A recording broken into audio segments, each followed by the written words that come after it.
I'm going to give you a little how-to on sketching. And what we're going to do today is make a drawing by observing or looking at a photograph of an animal. When sketching, I want you to think about what's important about that animal. Focus on the big shapes, and then you can add details, and do your best to draw a picture that other people can recognize, or at least get pretty close. For example, if you draw a picture of a tiger and they think that it's a cheetah, they're pretty close. You've got two big cats, that's pretty close. Use a pencil, not a pen. That way you can erase your mistakes, and draw light until you've got it right. Again, that way you can erase your mistakes.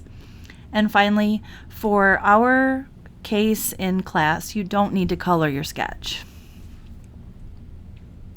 For the purposes of this exercise, we're going to start with this African elephant, which was found at this website.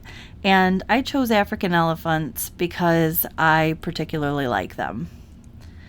So here is our African elephant, and what I want to show you is how we are choosing, kind of picking out the big shapes that make up this elephant. So here I have drawn a kind of an oval shape around his head.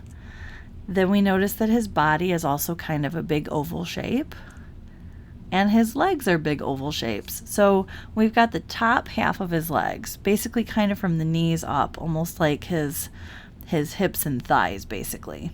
Next, we have the bottoms of his legs and his feet, and you can kind of see that the bottoms of the elephant's feet are kind of flat. His weight is sort of pushing down on his feet and making them flat against the ground. So that's something to notice. And he has big, wide legs to support that big body. His ear is something of a triangle shape.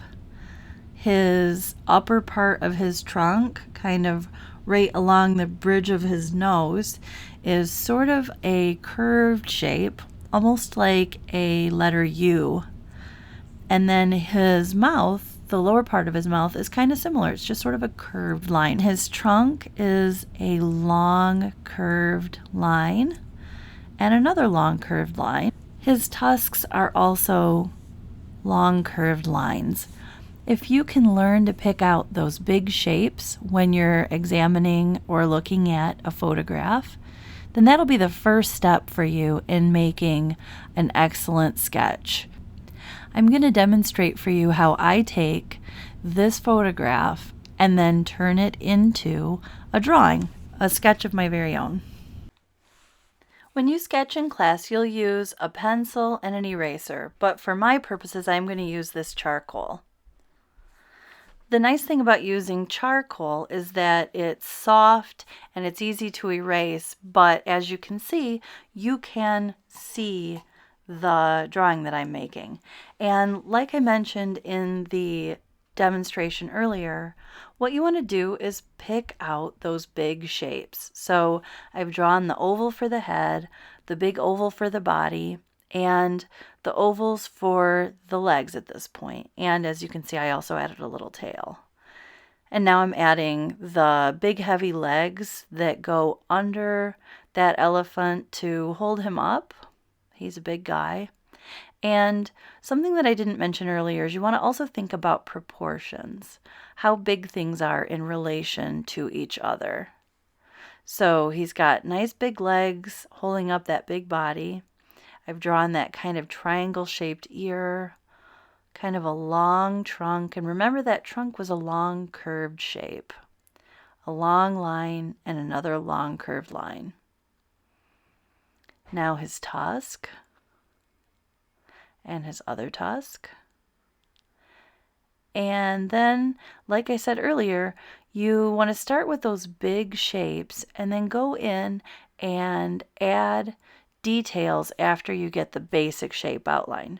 So I'm kind of using my fingers to sort of smudge out places just like you would do with an eraser. But again, using the vine charcoal makes it so that it's dark enough that you can see it. At this point, I'm basically looking over my elephant, checking out his features and his details to see what needs to be added or taken away. And I've drawn a lot of elephants As I mentioned earlier, they're my favorite. So I know in a minute here, I'm going to add some toes, even though I don't think you can necessarily see those in the picture. I know what they look like from other observations, and you can use that information too. Think about what you already know.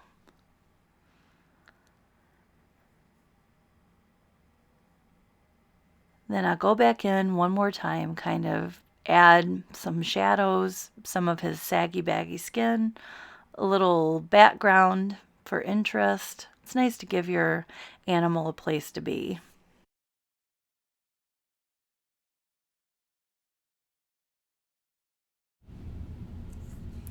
There's our original photograph that we started with, and there's my drawing. So it's not exactly the same, but it's close enough that you can pretty much tell what my animal is. I hope this is helpful. Thanks for watching.